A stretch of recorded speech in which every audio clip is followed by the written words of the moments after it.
Inis na inis talaga ako sa Steve na yan. Sige na, wag natin pag-usapan yan. Tapos na yan eh. Tingnan mo ko, Mac.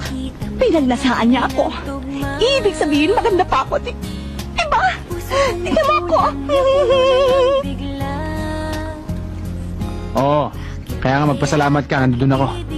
Wala nangyari sa'yong masama. Bueno naman ngayon ang gusto mong palabasin ngayon dyan. Ha? Parang gusto mong desisyon na ng pag-iisip ko tsaka damdamin ko. Parang gusto mong sabihin dapat mag-thank you ako sa'yo. Ganun ba? Ano gusto mo? Magpa-fiesta ako, ha? Pasalubong kita sa mga banda. Maglagay ako ng mga banderitas. Ganun ba? Para masabi ko na sa'yo, Mac, maraming salamat. Ganon? Tignan mo to. Ako na nga tong gumawa sa'yo ng maganda. Hindi mo pa ma-appreciate. Dapat nga magpasalamat ka eh. O siya. Para matapos na ang lahat-lahat ng ito. Mac, salamat. Touch na touch ako. Alam mo,